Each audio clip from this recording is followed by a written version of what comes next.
Olá, sejam todos muito bem-vindos ao videocast Além da Sala de Aula.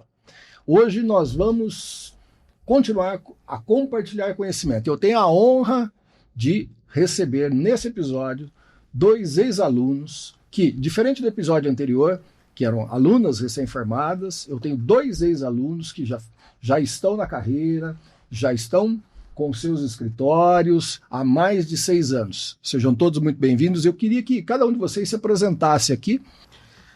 Olá, sou Bruno Conceição, sou advogado há mais de 6, 7 anos, tenho um escritório aqui na região de Campinas, fui ex-aluno do professor Washington e hoje fico muito feliz fico lisonjeado de estar aqui participando do podcast e compartilhar um pouco do conhecimento jurídico com vocês. Não só foi meu aluno, como foi me orientando no TCC, participou do meu grupo de pesquisas, né, Bruno? Seja muito bem-vindo. Exatamente. Seja muito bem-vindo. Obrigado, agradeço. Rodrigo, é com você.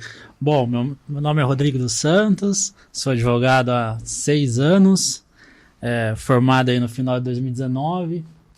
Trabalho como advogado hoje no escritório Perozin Sociedade de Advogados, mas tive a oportunidade de entrar no escritório em 2016. Faço parte da equipe, inicialmente como estagiário, quando ainda estava no 2º ano da faculdade, ou seja, já faz 10 anos aí de casa, e é isso, hoje atuando mais na área de direito imobiliário lá no escritório. Coordena a área, né, de direito. Coordenando a área de direito imobiliário e de estágio também. E é isso. Rodrigo, conta uma coisa para nós aqui, já que é além da sala de aula. Qual é a maior dificuldade hoje no recrutamento de estagiários? Hoje a nossa dificuldade maior, digamos assim... Para você montar uma equipe, o que você sente dificuldades hoje? Eu sei que na Perozin, Sociedade de Advogados, o projeto é de formação, né? Então geralmente o Rodrigo tem que trabalhar na busca, no recrutamento desde o primeiro semestre de faculdade. Isso é difícil, né? Não é tão simples assim. Sim. Mas ele, que está à frente desse projeto, qual é a maior dificuldade que ele encontra hoje no acadêmico de direito? Prestem atenção a vocês aí, porque isso pode fazer a diferença em relação a uma vaga de estágio. Qual é a principal dificuldade que você encontra hoje no recrutamento para montar a sua equipe? Talvez seja na expectativa dos candidatos, daquilo que eles esperam, daquilo que eles pensam, como é o estágio. Às vezes o candidato vem esperando uma coisa e entra no escritório e não é muito aquilo que ele pensava. O dia a dia, né, lidar com pessoas, conseguir fazer com que a pessoa não se enquadrar, mas que ela se encaixe ali na nossa metodologia, a forma que a gente trabalha, o que a gente busca. Acho que é isso, acho que a maior dificuldade seriam essas. E como é que funciona um processo seletivo lá? Bom, a gente tem alguns canais de comunicação, de divulgação da vaga, e aí chega lá uma determinada quantidade de currículos, e aí nós fazemos uma pré-seleção. A primeira etapa é eu que faço a primeira seleção ali dos currículos. Eventualmente a gente conversa entre os outros advogados do escritório, pegamos alguns nomes ali, olhamos as qualificações, as características do candidato e aí chamamos para a entrevista. Normalmente em 2 fases. Primeiro aí, onde a gente faz um bate-papo, faz algumas perguntas e depois uma redação. Na primeira fase, melhor dizendo, a gente busca ali conversar com o candidato o que ele busca, os objetivos, as características, os detalhes da vaga, as funções que ele terá no dia a dia do escritório, terminando aí com uma redação. A redação é ponto forte, né? E então conta para nós aqui, para o pessoal que está assistindo aí, como é que foi? Depois o Bruno também conta de como é que foi o processo seletivo, porque vocês já estão com 6 anos de formados, e daí é importante. Conta como foi o seu processo seletivo, foi um pouquinho diferente, né? Foi feito via faculdade. Apesar que depois também os estagiários lá têm contrato assinado, vínculo com as instituições, é tudo certinho, né? Exatamente. Bom ponto mencionado que eu me formei na Metrocamp e o estágio, quando eu entrei na Perozin, a primeira fase da entrevista de estágio foi através de um departamento da faculdade, chamava Carreiras, né? na época. E a primeira fase foi na própria faculdade. O Dr. João Paulo, que na ocasião coordenava o estágio, foi lá, nos entrevistou. Mais ou menos a mesma ideia que eu faço hoje, só que nós fazemos hoje tudo no escritório. E a segunda fase, aí sim, a parte da redação, foi feita no escritório. No comecinho de janeiro de 2016, tava querendo muito. e foi assim. Fazer uma prova no dia 3 de janeiro. 3 de janeiro. E aí depois você teve um contrato assinado, que tinha vínculo com a faculdade? Teve contrato com a faculdade como uma intermediadora, digamos assim. Tudo formalizado, tudo bonitinho. Até como é hoje, junto com as outras faculdades, como a Metrocamp também, enfim. E você, Bruno, como é que foi o seu processo seletivo? Diferente do Rodrigo, eu iniciei, né, a minha carreira antes da faculdade, mas na verdade não era um escritório jurídico. Mas sim, eu tive uma oportunidade, depois que eu parei de jogar bola, eu fui profissional. Sim, eu esqueci de falar, o Bruno Henrique é um profissional de futebol, ele também pode, aqui a gente pode abrir um espaço aqui pra gente comentar se o Neymar vai ou não pra seleção, enfim. Ponto importante aí. Mas é importante você contar que é ex-atleta também, até porque vocês... Né, claro. Né, depois a gente vai perguntar como você se enveredou um pouquinho no direito esportivo e tal, mas isso mais pra frente. Conta o seu processo você deixou o futebol profissional e foi pro mercado, mercado jurídico. Isso, chegou um momento da minha carreira que eu tive poucas oportunidades e aí até mesmo por orientação dos pais, né, dos meus pais, orientarem a estudar. E aí eu comecei a pesquisar alguns cursos, né, para estar fazendo. E aí eu comecei, até meu pai mesmo orientou a falar, por que você não faz direito, né? E aí eu achei muito curioso, né, porque não tinha nenhum advogado na família. E aí, com essa oportunidade, eu comecei eu me inscrevi, né, na Unimetrocamp em 2015. E aí, eu iniciei a trajetória ali. Estudou junto com o Rodrigo, na mesma sala do Rodrigo? Foi, acho que... Alguns semestres. Não, é verdade, no final foi... No final, a gente deu uma continuidade. Junto, separou um pouquinho. Exatamente. Mas no início, era salas separadas, pela quantidade de alunos, né, que estavam ali na universidade.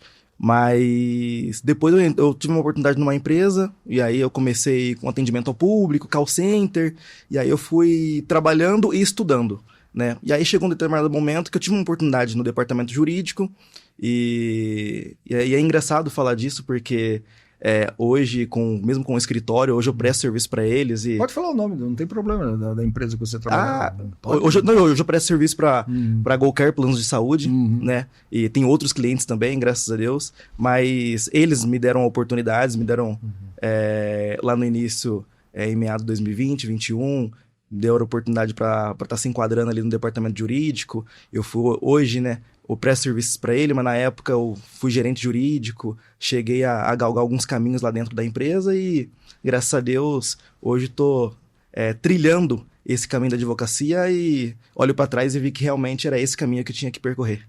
Muito bom, muito bom. E diga uma coisa para mim, Bruno Henrique. Assim que você se formou, qual foi a maior dificuldade que você sentiu em relação ao exercício da advocacia? Quando você se formou, quando eu falo assim, terminada a faculdade, você prestou o exame de ordem, etc. Uma vez, né, aprovado no exame de ordem, ou seja, devidamente habilitado, credenciado, qual foi a maior dificuldade que você sentiu ali no início da sua carreira? Eu tive uma percepção que a academia tem uma linha tênue, né, entre a academia e a prática da advocacia. Então, até lidar com os clientes, ter esse início com os clientes, como fazer uma boa comunicação com clareza para o cliente, né? Até no nosso início de advocacia, né, Rodrigo? Podemos dizer que já estava alavancando bastante a advocacia 4.0, que é a internet aí que vem... as redes sociais, vem como vitrine aí para muitos advogados, mas eu sempre falo que nada compra e nada paga o boca a boca. O boca a boca tem um bom... A indicação ainda é melhor. A indicação é melhor. Que é o carro-chefe hoje, né? É o argumento de autoridade. Exatamente. Mostra que você tem uma história. A pessoa compra a sua história. Exatamente. Tem muitas pessoas comprando a sua imagem. Exato. Hoje, né? Aquela narrativa, comprando a narrativa. Mas história é diferente de narrativa. Depois a gente fala sobre isso. Claro. Exatamente. E, claro, dentro disso que você comentou... por mais que tenha algumas notícias, né, na comunicação, nas redes sociais, os clientes buscam, né, o seu advogado, eu, por exemplo, gosto muito de ter a clareza e a transparência com meus clientes. Então, eu acho que esse é um dos pontos principais. E eu vejo ainda vejo a academia, que é a universidade, um pouco distante da prática. Então, eu sempre tenho alguns professores como você, na época, trouxe pra gente, na época, muitos conteúdos da prática, muitos exemplos, isso faz total diferença. Então, o que eu posso compartilhar é realmente... Essa foi meu aluno em contratos, né? Essa foi aluno em contratos, obrigações de contratos. A lei de contratos, artigo 421. E eu acho muito interessante. Então, quanto mais o professor, né, trazer conteúdos e exemplos da prática para o aluno ali que está iniciando a sua carreira, iniciando sua trajetória acadêmica, é enriquecedor. E isso é o ponto principal. Me permita contar uma história sua aqui logo no começo. Acho que nas minhas primeiras aulas, quando eu assumi a turma de vocês, acho que foi 2015, 2016. Acho 16, 17, por aí. 16, exatamente na matéria de obrigações. Eu tinha o hábito de perguntar para os alunos o que eles gostariam de fazer, qual era o objetivo. Então, uns lá levantaram e falaram assim, eu quero ser magistrado, todo mundo carreira pública e tal. E aí o Bruno Henrique ergueu a mão e falou, eu quero ser um jurista. E eu fiquei, rapaz, a essa altura do campeonato, estava no segundo semestre, quero ser um jurista. Falei, isso é um diferencial, porque a maior parte das pessoas não pensam sobre esse aspecto. Porque antes de você ser advogado, antes de você ser um magistrado, antes de você ser um promotor, um defensor, você tem que ser um jurista. Perfeito. Alguém que tenha a qualidade, que adquira autoridade. Eu só digo que um verdadeiro jurista adquire autoridade na sua carreira, qualquer que seja ela. Então, se você for um jurista, se você pensar o direito, isso faz a diferença. Isso faz muita diferença. Perfeito. Então, eu me lembro como se fosse hoje, você erguendo a mão, né? E aí teve um monte de gente que assoviou dentro da sala de aula, tal, lá, né? Nós vamos também trazê-los, vamos buscar esses alunos aí para trazer aqui, bater um papo conosco. E você, Rodrigo, como é que foi o seu day after? O D+1, depois da faculdade, o impacto de... O 11º semestre, né? O famoso D+1. Exato. Tudo bem, você já estava no escritório. Exatamente. Estruturado, você não partiu. Eu tive uma história um pouquinho diferente do Você fez uma carreira, né? Exatamente. Eu vinha de já tinha um escritório, fui convidado a continuar no escritório como advogado. Então, só foi uma continuidade da trajetória que eu já vi. Já tinha ali algumas atribuições já tinha 4 anos de escritório, né? Então, já tinha várias atribuições ali, além de um simples estagiário, e fui desenvolvendo ainda mais a função de advogado, auxiliava os demais advogados do escritório. E fui a cada... Fez uma pós-graduação em Direito Empresarial, Fiz, né? duas pós-graduação empresarial e Direito Imobiliário também, que acabou ajudando, né? Estou nessa área de Direito Imobiliário hoje. E é isso. E vocês dois, numa ocasião, atuaram juntos, né? Vocês estudaram juntos Direito Esportivo, sim, não estudaram, né? Conta um pouco para nós aí. Porque é uma área do direito que pode ser trabalhada. Nós temos um ex-atleta, né? Exato. Temos um ex-atleta, temos o Rodrigo também, é um atleta amador, mas é um atleta, né? Não, é legal a história, né? Porque a OAB de Campinas tem a comissão do Direito Esportivo, né? Esportivo, exato. E antes mesmo da gente se formar, de carteira da ordem, acho que bem antes, bem né? antes. Surgiu esse interesse e a gente participava dos eventos da comissão. Interessante que nós expomos também isso pro professor Washington também, em várias oportunidades, dentro de sala de aula, fora de sala de aula, também nesse interesse. Vocês foram fazer um curso em São Paulo? Eu lembro que vocês foram em umas palestras. Nós fomos um simpósio, né? Na USP. Era um congresso na USP. Na USP, desculpa. Lá no Largo São Francisco. Né? E foi bem legal na ocasião. Fomos outros também aqui em Campinas também, com vários nomes renomados, né, na área. Vocês acham que esse segmento do direito esportivo ele é muito restrito? Ou depende muito do relacionamento, do networking que eles têm com jogadores e com empresários e daí para frente? O que vocês acham? Ainda é muito fechado. Ainda é muito fechado. Porque para um atleta... É uma questão de confiança. Né? Exato. E o atleta, mais do que ninguém, precisa de alguém de muita confiança. Né? Até porque, até voltando um pouquinho no meu início de carreira e no meu início de trajetória dentro... Você quer falar nos times que você já participou ou não? Pode falar, não tem problema. Acho que a gente pode ir Para um próximo? pro próximo. Então tá ótimo. Mas eu tive uma breve passagem pelo Bragantino. Passei ali, teve uma passagem rápida de 3 anos e meio. Cheguei a me profissionalizar no Oswaldo Cruz, né? Ali próximo a Marília. Por orientação dos pais, falou, Bruno, você realmente volta para casa, o melhor caminho é estudar. E eu sempre comento isso com muitas pessoas, que é muito interessante, porque naquele momento eu tinha uma outra cabeça. Até iniciei a faculdade com essa cabeça ainda de jogador, pensando que a qualquer momento eu teria uma oportunidade, né, no futebol. E aí eu acho que do meio da faculdade eu tive um start que realmente eu falei, não, realmente é advogado mesmo, eu tô fazendo curso, Quero ser um jurista. É isso que eu sei fazer e graças a Deus estamos aí, né, 6, 7 anos com a carreira, com o escritório em Campinas, trabalhando muito na esfera da saúde suplementar, pós-graduado, 2 graduações. Explica para o pessoal que está assistindo, qual a diferença entre... Por que a gente chama de saúde suplementar? Existe uma saúde, né, pública, existe qual a diferença entre uma e outra? Principalmente a suplementar. É interessante essa pergunta porque a saúde suplementar está prevista ali no artigo 197 da Constituição Federal, né? Então, sabemos bem que a saúde pública é aquela que o Estado tem que fornecer a todos os seus cidadãos, né? E a saúde suplementar vem como o próprio nome diz, para suplementar a saúde pública, onde empresas privadas, né, podem fazer a constituição de entidades e fornecer a saúde, no qual é regulada pela Agência Nacional de Saúde, que é uma autarquia federal hoje que vem regulamentando os planos de saúde. Então essa pergunta é muito interessante para o pessoal entender. E muita gente fala da relação do direito consumidor, né, dentro os tribunais, dentro... Aí Você acha que é uma área para o recém-formado investir, estudar saúde suplementar? Sim, hoje eu vejo que poucos advogados têm esse conhecimento, mas da parte regulatória, tá? Da parte relação com o consumidor, muitos advogados têm, mas agora da parte regulatória quando eu falo é dentro de uma operadora de saúde.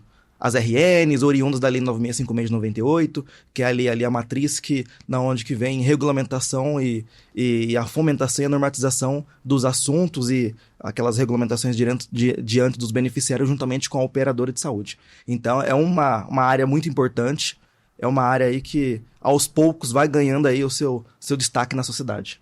Legal. Rodrigo, e você em relação ao direito imobiliário? Qual a grande dificuldade que você sentiu no seu começo de carreira em relação a lidar com a legislação? Porque ela é muito ampla, né? Quando você fala de direito imobiliário, você tem uma gama, né? Desde as incorporações imobiliárias, principalmente uma lei extremamente importante que poucas pessoas estudam hoje no país, imaginam conhecer, mas não conhecem, eles ignoram a Lei 8.245, que regulamenta a Lei de Locação de Imóveis Urbanos, né? Isso gera um ruído entre os escritórios de advocacia que trabalham nesse segmento com as administradoras de imóvel ou até mesmo com o cliente, né? E aí quando a gente chama de cliente, nós podemos chamar de locatário e locadora, né? O proprietário do imóvel, quem detém a posse, enfim. Qual foi uma das... Vamos falar da Lei 8.245, que é mais polêmica que as demais, né? Depois a gente até pode falar de alienação fiduciária de bem imóvel, etc., mas eu acho que essa polêmica deve gerar um transtorno, principalmente para o recém-formado, que vai atuar nesse segmento. Sim. Muita gente pensa que a lei do inquilinato, né, a lei 8.245 de 91 é uma lei simples, né, de trabalhar, de entender, mas não é porque ela tem várias nuances. Primeiro que ela é uma lei de direito material e direito processual, exatamente, né? É um microsistema próprio, né? Exatamente. E tem várias questões sobre as obrigações das partes ali que geram muita interpretação, né? Então a gente que lida com muitas imobiliárias aqui em Campinas, a gente tem que saber lidar, trazer para o caso concreto a realidade de cada uma das partes, né? E fazer a análise da lei com bom senso, né? O direito é o bom senso. Então, a maior dificuldade é entender de quem tem o direito, quem não tem, né? Tem reclamação dos dois lados. Eu acho que a maior dificuldade que o recém-formado tem é de entender o abuso do direito, que tanto o locatário muitas vezes impõe, enquanto o locador também impõe. Porque, veja, o contrato de locação, e aí vocês estudaram isso comigo na ocasião, ele é um contrato, né, bilateral. Exato. Né? Então, direitos e obrigações para ambas as partes. E, ao mesmo tempo que alguém é simultâneo, né? Ao mesmo tempo que o locador é credor de uma obrigação, por exemplo, o preço do aluguel, o locatário também é credor de outra obrigação de receber o imóvel em condições de uso. Então, eu vejo, e aí depois você me corrija, se for isso, que você identificar o abuso, porque existe uma linha tênue entre aquilo que está regulamentado no contrato, ajustado entre as partes, principalmente no contrato escrito, né, daquilo que passa a ser um abuso do direito, ou seja, quando alguém quer além daquilo, ou adota um comportamento contraditório. Ou até mesmo os advogados vêm com a relação de consumo numa lei, sim, né? Isso é comum, né? Isso é comum, nós eles como arguem, advogados, né? E a gente fala, pô, mas... Isso é muito comum. Exatamente. A pessoa arguir que na relação locatícia incide o CDC. Apesar que nós vamos fazer um episódio específico disso, eu tenho um ponto de vista, eu quero ter um tema a discutir, uma tese que eu não vou trazer aqui para esse momento, que é em relação aos contratos 100% online, dessas plataformas de locação, onde nem o locatário, principalmente o locatário, e o locador, eles têm acesso. Então o locatário não tem a possibilidade efetiva de negociação direta, como ele tem num contrato de locação tradicional, onde ele vai até a imobiliária, se dirige, conversa com... Então eu tenho um ponto de vista um pouquinho diferente, talvez a gente possa até pensar numa questão por analogia ali, mas eu concordo com você. Muitos advogados desconhecem a lei, o Rodrigo vai complementar isso agora, Perfeito. E eles efetivamente trazem o quê? Invocam o CDC quando já tem súmula. Né? A jurisprudência é consolidada nesse sentido, né? A jurisprudência STJ há muitos anos, não é uma questão recente, e eles continuam invocando, não é, Rodrigo? Sim, hoje mesmo fiz uma contestação e o advogado estava lá alegando CDC na relação de consumo. Petição, tá dependendo daquilo que ele está pedindo. Exatamente, decorrente do uso normal do imóvel, pedindo, enfim. Aí a gente teria que entrar no caso concreto, né? Mas sim, só complementando o que o professor Washington disse, a maior dificuldade é porque sempre quando vem uma situação para a gente orientar, as duas partes vêm cheias de direito, né? E até a gente chegar num denominador comum para definir o que você pode, o que você não pode, o que você está certo ou não, sempre tem o desgaste ali com uma das partes, né? Isso talvez seja a maior dificuldade de lidar com a lei do inquilinato. Agora vamos falar de decepções, que faz parte da carreira profissional de qualquer um. A pergunta que eu faço para vocês é o seguinte: vocês já tiveram um caso em que vocês realmente entregaram aquilo que vocês tinham de melhor, aquilo que estava dentro da capacidade de vocês, mas o cliente não valorizou? Não reconheceu o trabalho de vocês? Eu acho que eu nunca tive uma situação como essa, né? De uma forma explícita. Uhum. É claro que em todos... É claro que a gente, assim, diferente de alguns advogados que falam que a causa ganha, né, Rodrigo? Uhum. Nós entregamos o trabalho. O trabalho é essencial. E assim, já tivemos... eu, no caso particularmente, já tive diversos casos. Eu sempre tento passar para o cliente a transparência daquele caso concreto. Então, sempre quando eu passo para o cliente, às vezes o cliente se chateia, às vezes não é isso que ele esperava, e às vezes já aconteceu de eu passar as informações, realmente como vai funcionar naquele caso, ou dependendo da inicial, analisando o processo, né? Eu acho muito válido, mesmo antes de passar o orçamento, analisar um caso concreto, até porque eu acho que diante de cada caso a gente consegue estudar, a gente consegue obter conhecimento, né, desses casos. Então, eu já cheguei a passar informações para o cliente, diversas orientações, e não era isso que ele buscava. Ele falou, não, mas eu tenho um direito, assim como o Rodrigo, e assim bem como você pontuou, eu tenho diversos direitos, mas as obrigações, as documentações materializadas, o arcabouço de documentação já juntado no processo, não, desconheço, não é isso. Falou, olha, se realmente não tiver uma documentação sólida para a gente contrapor, né, essa situação, fica difícil da gente pelo menos traçar um bom caminho e ter um êxito, né, aí no processo judicial.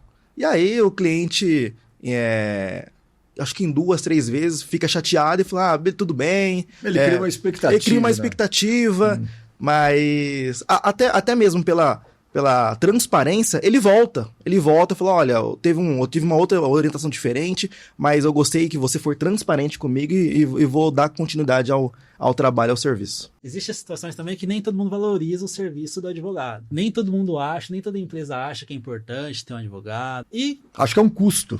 acho que é um custo. É. Já aconteceu algumas vezes no escritório da gente, de repente, o cliente rompeu um contrato, não discutindo a qualidade do serviço prestado, não, nada disso.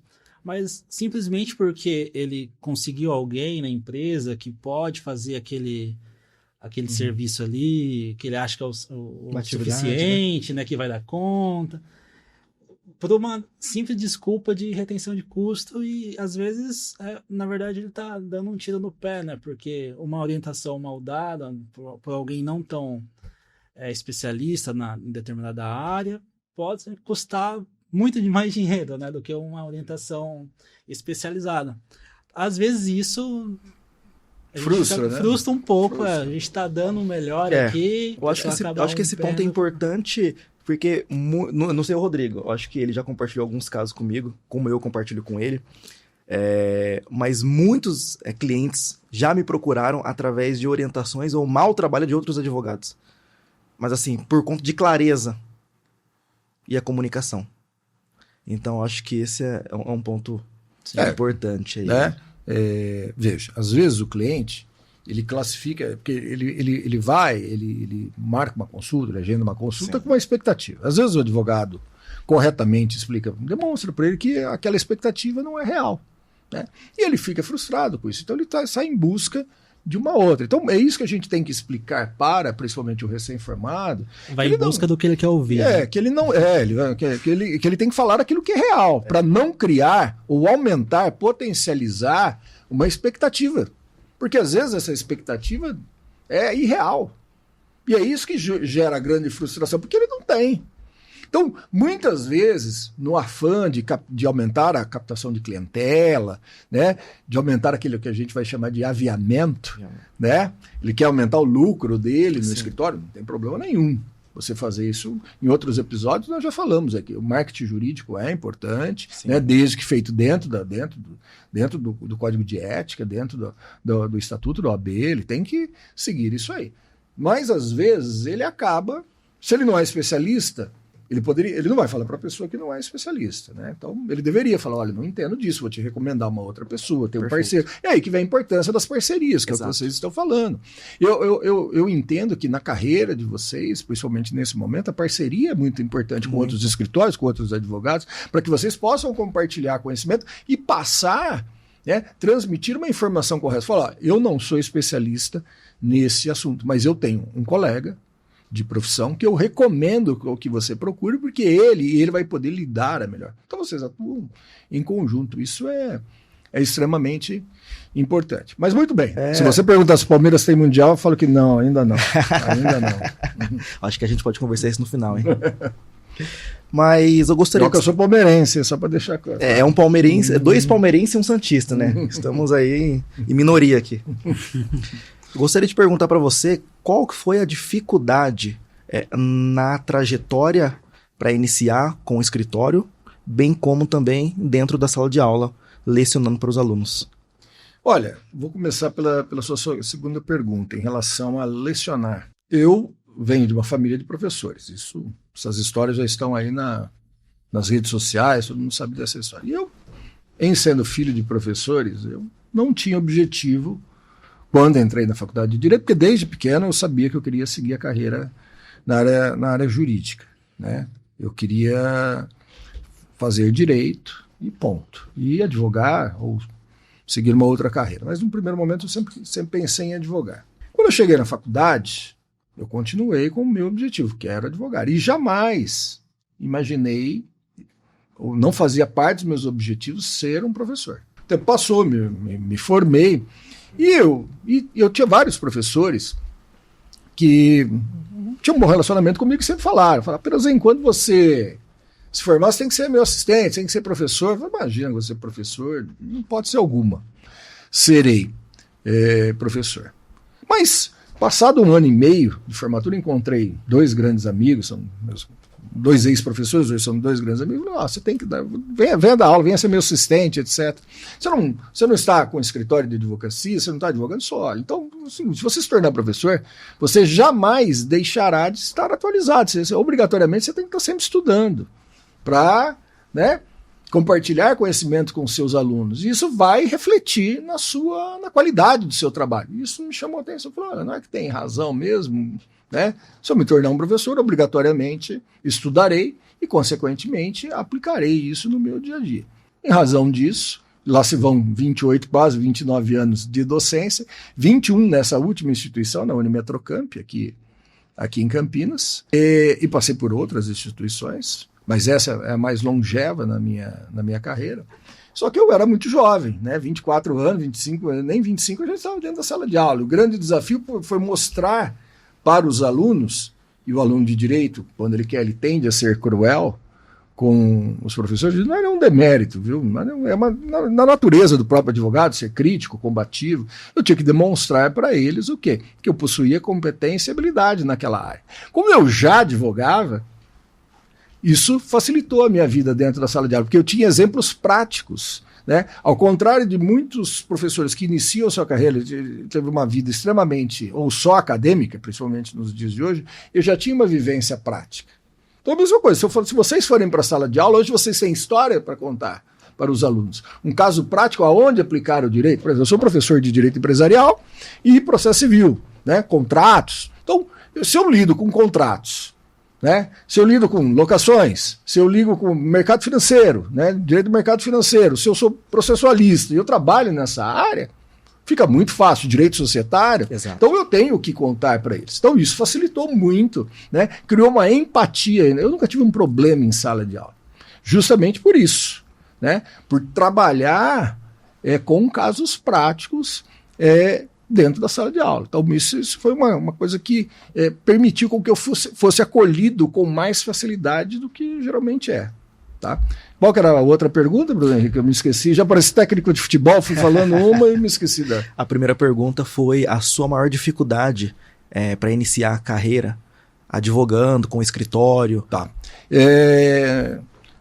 Num outro episódio, eu tive aqui umas 3 grandes ex-alunas minhas que estão começando a carreira, fizeram essa mesma pergunta, eu vou dar a mesma resposta. Eu cometi dois equívocos no meu começo de carreira. Primeiro foi não acreditar no meu potencial, que eu era capaz, né? E o segundo foi não pedir ajuda.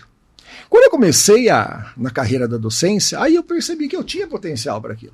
Eu já estava advogando e nem tinha percebido, né, o potencial que eu tinha. E eu tinha grandes amigos que eram professores, que eu podia ter os contatado, podia ter trocado algumas ideias, e em algumas ocasiões até vários professores que eram magistrados aqui na cidade de Campinas, onde eu me formei, onde eu estudei na Pontifícia Universidade Católica de Campinas.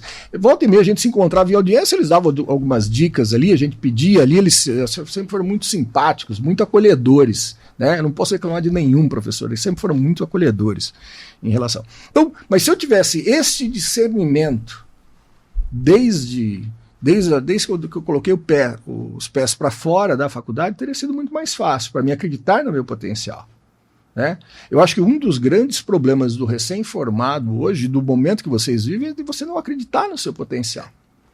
E se você, como eu disse, parceria é importante, mas por que não perguntar? Por que não, né, não conversar com um ex-professor, com alguém que sabe mais? Não precisa ser o ex-professor, mas um advogado que sabe mais, né? Vocês participaram de comissões da Ordem dos Advogados aqui de Campinas, então vamos supor se surgisse um caso de direito desportivo, um jogador de futebol importante, por que não conversar com alguém? Você tem o cliente, vai até o outro profissional para ouvir o que ele tem a falar, contrata uma mentoria ou, né, paga uma consulta, veja o tipo de parceria.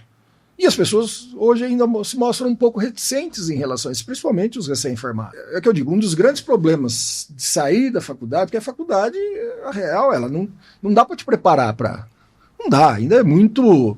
ela vai te explicar, parte teórica, mas não dá para fazer todas, ela não consegue abranger tudo. Então, o grande erro é a pessoa achar que está pronto. Se ela achar que está pronto, ela se torna tão altiva, porque ela fala, não, eu tenho a IA, eu tenho isso, eu tenho aquilo, eu sigo uns gurus, né, que já me ensinaram a captar clientela, então ele acha que só você fazendo marketing jurídico para aumentar o número de leads, de contratos, enfim, já é o suficiente. Não é. O problema hoje está na pós-venda, né? Como é que é? Então vender o seu serviço é muito fácil. A pessoa começa a dizer, qual é a sua história verdadeira? Você tem autoridade para sustentar aquilo que você vendeu? Esse é o grande problema que eu tenho visto hoje. Então se eu tivesse este viés há 30 anos atrás, que é quando eu comecei a minha carreira, eu acho que hoje eu eliminei essa crença limitante com as aulas. Né? Eu vi que eu era capaz. Como eu disse para as meninas, yes, I can. Né? Eu sei, eu posso, né? Eu posso. Eu teria resolvido isso muito antes. Eu não patinaria 2 anos da minha carreira. Porque quando eu fui para a sala de aula, eu vi que eu tinha a habilidade, a competência, a aptidão, e já tinha como... E eu não percebia, porque eu estava envolto, né? Estava dentro do meu escritório ali, focado nos meus casos, mas se eu observar aquilo, o quanto eu já tinha crescido e o quanto eu já tinha capacidade de aprender com cada caso. Se eu puder, né, oferecer para vocês e para vocês aí uma dica em relação a começo de carreira, meio de carreira, como vocês estão, acreditem em si, né, na sua capacidade de aprendizado e não tenham vergonha de buscar uma parceria, buscar uma orientação. Os professores estão aí, outras pessoas estão aí para ajudá-los. Bom, vou fazer uma pergunta agora voltada mais para o seu dia a dia dentro do escritório. Sim. Como que você costuma lidar com questões que aparecem, você como sócio fundador do escritório, advogado mais experiente, não vou falar a idade aqui, né, mas vamos... Sênior, né? Advogado sênior. Como você busca lidar com as questões que são trazidas para você? Às vezes para trocar uma ideia sobre determinado tema, determinado caso, determinada situação que algum advogado aparece na sua mesa lá para tirar dúvida, para trocar uma ideia. Sim. O que isso é bom para você? O que você ganha com isso? Como que você costuma lidar com essa situação? Olha, eu penso o seguinte, Rodrigo. E se eu estiver mentindo aqui, depois você pode me corrigir, porque você faz parte da equipe do escritório, é uma das pessoas que leva as perguntas até a mim, então ele pode me corrigir, porque eu posso não ter essa visão minha, posso achar que não.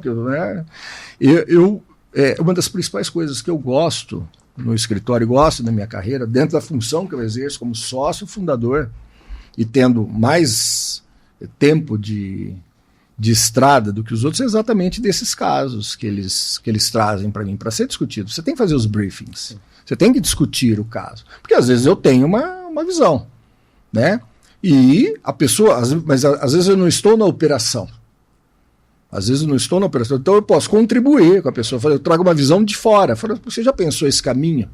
Porque às vezes você está preocupado processualmente, você está muito envolto no problema e não consegue enxergar de longe.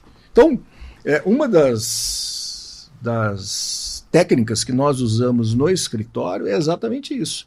Quando o advogado, o responsável, que gerencia o processo, ele traz o caso até a minha sala, até o meu gabinete, por isso que a gente chama de papo de gabinete, que é outro projeto que dentro, além da sala de aula, que é onde nós vamos discutir os casos concretos, aí será na sala de reuniões do escritório, que é papo de reunião. Então, quais são as estratégias que têm que ser traçadas? Isso enriquece muito. Logicamente, às vezes atrapalha o prazo que a gente está fazendo, às vezes, né, mas tem que parar.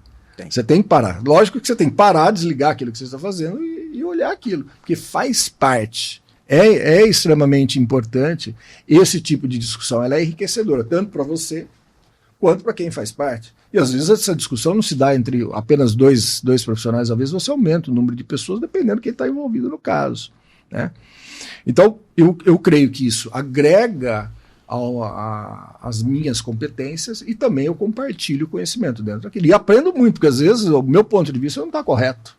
Ou não seria, não é que não está correto, não seria o mais adequado para aquele caso. Né? Porque geralmente nós trabalhamos com contraponto lá. Então, se o advogado, como o Rodrigo, ele chega e me faz uma pergunta, Eu vou responder com contraponto. E ele vai responder com outro. Então você cria uma dialética, né, para buscar, inclusive, até a possibilidade da visão do magistrado, no caso, do cliente, se você está tratando uma negociação. Isso é extremamente importante. Eu acho que isso enriquece. Enriquece, falando nisso? Aconteceu hoje, inclusive. Hoje, um pouco antes da discussão que eu convoquei para o meu gabinete, para ter um papo de gabinete, e depois o ponto de vista dele era o mais adequado para o caso. Né? E a partir desse ponto de vista, que é o mais adequado, a gente já traça a estratégia para o futuro do processo. Você cria essa empatia com o processo. E aí, se acontecer aquela situação prevista lá na frente, o Rodrigo, que é o gerente que é o gestor desse caso, que cuida desse caso pessoalmente, já sabe como conduzi-lo. Isso é muito importante. Acho que a discussão e o compartilhamento de conhecimento é de extrema importância, né? Sim, sim. Então, por exemplo, na sala de reunião, papo de gabinete ou sala de reuniões, que é outro, que é um outro projeto que a gente tem dentro do sala de aula, nós vamos reunir vocês. Vocês vão lá no escritório bater papo sobre discutir sobre os casos, lógico, aqueles que podem ser discutidos, mas trocar ideias. Qual caminho eu devo fazer? Qual caminho eu devo seguir nesse caso? Aqui, tem um MS que tramita já numa instância originária, em segunda instância, teve uma decisão lá, uma decisão interlocutória, qual caminho a seguir? É agravo interno, né? Quando que eu vou para o recurso ordinário, que são aspectos que, por exemplo, poucas pessoas sentam para discutir recurso especial. Exato. Né? Poucas pessoas têm discutir estratégia processual. Então, na sala de reuniões, você tem essa possibilidade de discutir e também de fazer ciência a partir desse momento. Quando foi que você resolveu e teve um start, falar, por mais que você gostava do direito, aí você iniciou o direito e falou, eu vou fazer realmente direito, eu vou advogar e não vou traçar o caminho do concurso público? Eu já tinha uma ideia muito clara que eu queria fazer direito, né? E queria ser um advogado, à ocasião, que trabalhasse com direito empresarial. Na minha região, onde eu nasci, e lá vivi até os 17 anos, o direito empresarial galgava os seus primeiros passos. Né? Como eu não venho de uma família de juristas, eu sou o primeiro jurista da minha família. Eu tenho um tio que fez direito, mas é servidor público, então ele não tinha um escritório de advocacia. Então eu sou o primeiro jurista, eu sou o primeiro empreendedor de um escritório de advocacia da minha família. Eu sabia que eu não poderia ou não conseguiria exercer o direito empresarial, principalmente a análise econômica do direito. Já se falava ainda, eu vi algumas coisas, apesar que não tinha internet naquele tempo, no exterior. Tá? Eles falavam um pouco de análise econômica de direito, do direito societário. Eu queria ser um advogado de direito societário e lá seria difícil isso. Entendi. Então eu precisava vir para um centro maior e Campinas tinha uma região muito interessante, uma região muito demográfica, muito boa, né, com grandes perspectivas de infraestrutura. Então Campinas cresceria. Passei no vestibular aqui e aqui cheguei. E tive a oportunidade de trabalhar num excelente escritório de advocacia, um escritório muito tradicional, aqui de Campinas, que era o Dr. Roberto Quiminazo, e lá eu tive essa visão empresarial, porque ele também trabalhava prestava serviço jurídico para várias empresas e eu tive essa oportunidade. Como é um escritório muito renomado, eu tive a oportunidade de também ver a vivência nos tribunais. Então eu lidava com juízes, como estagiário, eu visitava juízes, eu visitava sempre o tribunal. Eu era responsável pela comarca de São Paulo, então estava sempre nos tribunais, lá no antigo Tribunal de Alçá, enfim. Né? Estava no Tribunal de Alçada, no Tribunal de Justiça mesmo, primeiro, segundo, era uma divisão diferente do que é hoje. Então, desde cedo você já estava no escritório jurídico, atuando? Sim, eu fiz carreira só nesse escritório. Legal. De lá eu saí para abrir o meu escritório. Lá aprendi a como montar um escritório de advocacia, né? E a Gito Roberto sempre foi uma pessoa muito acolhedora, ele não sonegava informações, ao contrário, né? A equipe era muito unida naquele escritório. Então isso garantiu que eu tivesse uma boa visão da advocacia e ali eu tive certeza que eu queria galgar os caminhos do direito empresarial. E foi assim que a coisa começou. Né? Lógico que não foi do dia para a noite, os grandes clientes não surgiram do nada, vieram depois de anos em que minha carreira foi se sedimentando, né? Ou seja, então você vai adquirindo aquilo que a gente chama de autoridade. Então você tem hoje, se você olhar, nossa, mas olha o escritório, etc., mas são quantos anos? Só nesse modelo, são 24 anos. Nesse modelo que a Peruzin, Sociedade de Advogados, foi constituída, ela tem... É uma história hoje, são mais de 2 décadas, né? Somando o período que eu tinha anterior, mais 6 anos que a idade que vocês, o período que vocês têm, já auxiliou muito nessa formação. Né, nessa convicção de que era o direito empresarial que eu realmente queria. Vocês tinham essas dúvidas quando saíram da faculdade? Sim. Assim como eu iniciei a faculdade, como eu disse anteriormente, tinha aquela cabeça ainda de menino, com futebol, e aos poucos eu fui me envolvendo, né, estava realmente envolvido com o direito. E aí eu via alguns professores, batia papo até, além da sala de aula, com o professor Washington sobre carreira, algumas dúvidas particulares, e isso foi me dando confiança, assim bem como você comentou, dando confiança que realmente eu poderia estar traçando essa carreira, essa atividade jurídica. E eu acho que é muito importante isso, porque eu mesmo, quando iniciei, quando eu jogava bola, passei por alguns times e tive muita dificuldade com a escola, né? Porque hoje a gente sabe que ou você joga bola, pratica o esporte...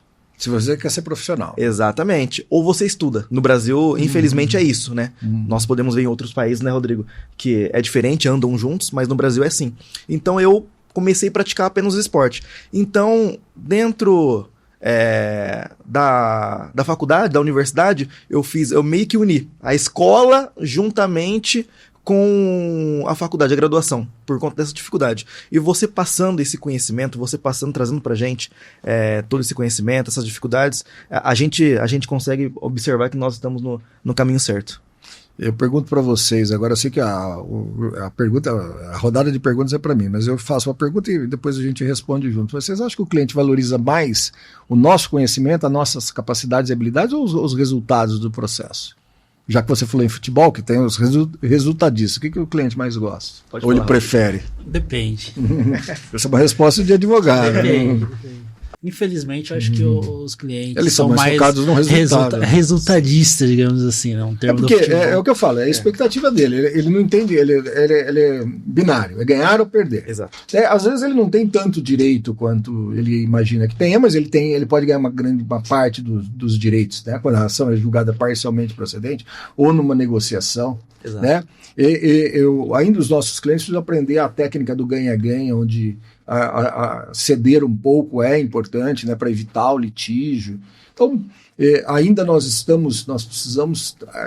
Esse tipo de programa é para isso, para também conscientizar os clientes e os jovens profissionais que muitas vezes não é possível atender todas as expectativas. Por isso que eles são focados só no resultado. Se você promete um resultado, e a nossa profissão não é de resultado, você mesmo, nossa missão como advogados é fazer o melhor que está ao alcance dentro do direito possível ao cliente. E nada mais do que isso. Nossa obrigação é de meio, então temos que trabalhar, não perder prazo, apresentar a melhor tese possível dentro da realidade fática do caso, dentro do caso concreto. E é isso que gera muitas vezes a frustração dos clientes.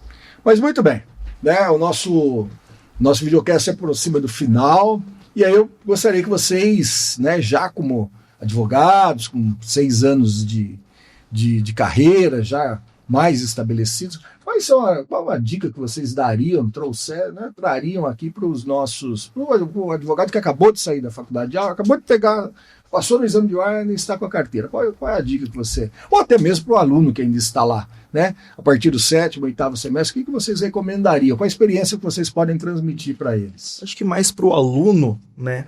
Quanto antes começar a praticar o direito, melhor. Fazer um estágio, assim como o Rodrigo iniciou, ser assistente jurídico, ingressar mesmo na carreira. Exatamente. Eu acho que isso é fundamental, porque eu lembro que no início eu tive muita dificuldade, mas depois que eu tive a oportunidade de ingressar dentro de um departamento jurídico, as coisas foram esclarecendo, ao meu ponto de vista. Rodrigo, você que são 10 anos de experiência já com carreiras jurídicas. Eu acho que é muito bom você, desde cedo, se aproximar daqueles que você acredita que possa te agregar algo no seu dia a dia, na sua carreira, aquele que você pode contar, né, no momento de dificuldade, de uma dúvida que é completamente normal surgir. Eu acho que esse é um ponto bem importante que vai te ajudar no seu dia a dia aí na advocacia, qualquer carreira jurídica que... Eu acho que falta ainda para os acadêmicos, principalmente na universidade, porque hoje é tanta desinformação, que você tem, né, eu não chamo de informação, é desinformação que a gente tem. Então falta para eles um objetivo claro. Eles precisam ser mais preparados. O que eles querem para o resto da vida deles? Qual é a carreira que eles querem? Eu quero passar no exame da OAB. Ok, esse é o primeiro passo, é o primeiro tijolo, é o primeiro, né, degrau a ser subido. Mas não é só isso. Né? Se aproximar de boas pessoas.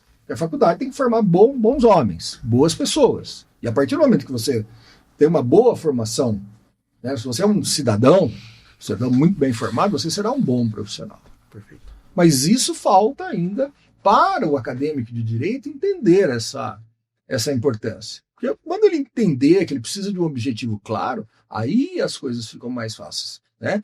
Não, eu quero um concurso público. Tá bom, você quer ser magistrado? Ok, maravilha, uma carreira muito importante. Mas por que você? Porque ganha bem. Que ganha bem. Só por isso. Você tem a vida, ser um cidadão é muito mais do que ganhar bem. O que você pode fazer pelo seu país? O que você pode fazer pela sua carreira? Né? É isso que eu pergunto para os advogados. Advogados, o que vocês têm feito para a carreira? Não é só ganhar dinheiro.